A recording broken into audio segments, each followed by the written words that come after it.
Hello, my name is Calina and I am the author of this children's book called The Very Clever Princess Adana. I believe this book is special, unique, not only because its content, but because its illustrations were drawn by a child.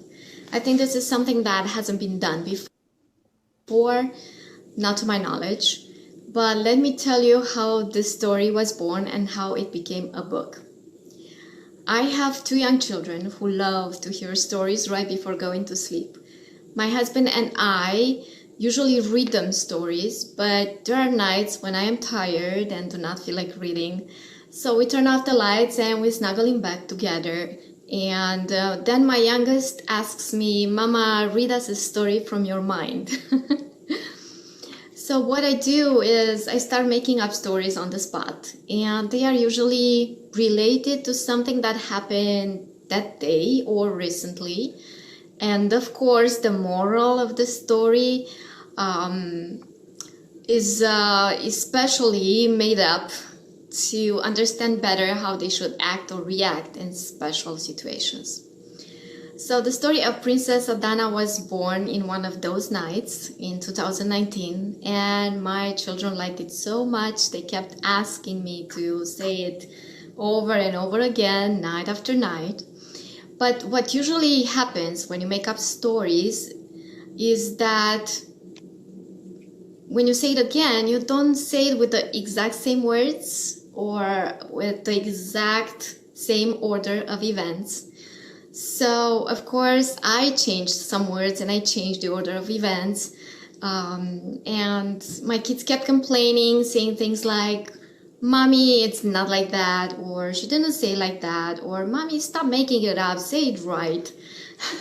So one night I became frustrated and decided to write it down so I wouldn't mess it up anymore.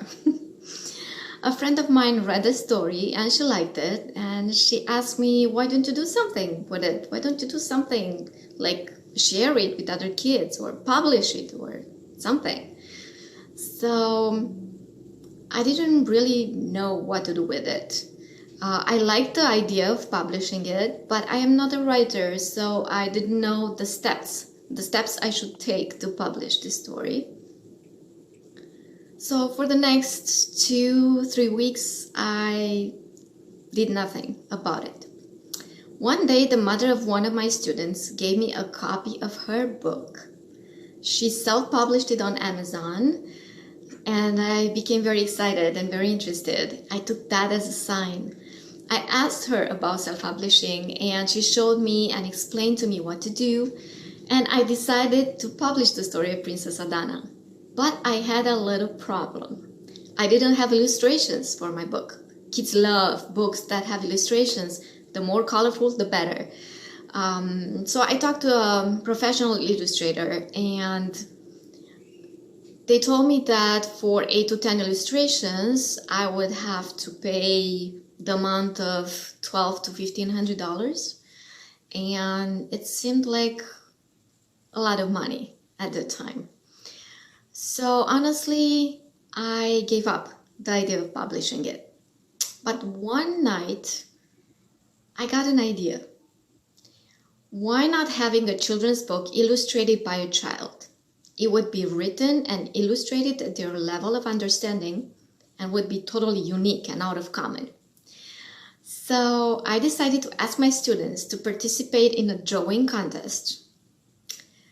And I told them what the theme of the drawings were, and that the winner will have their drawings in my book. They will kind of become famous when the book will be published. They also would get a free copy of the book, and of course they will have the name on the front page of the book, which is a big deal. And they were very, very excited. At the end of the contest, I chose a winner, Adara Tigu, who was 10 at the time. She's 11 now. I chose her drawings because I love the details, the colors she used, the imagination, and there were elements in her drawings that made me add details to my story too. The students did not read the story before the start of the contest. Because even though I gave them a theme for each of the drawings, I didn't want to influence them in any way. And I knew that reading the story would do that a little bit. So I wanted them to draw freely, adding whatever details they chose. And in the end, I adapted the story a little bit to match the drawings. So the drawings complete the text and the text completes the drawings. And so the story of Princess Adana was completed with illustrations and all, and it finally became a book in April 2019. If you are interested in reading it or find out more about Princess Adana, you can find it on Amazon. Thank you.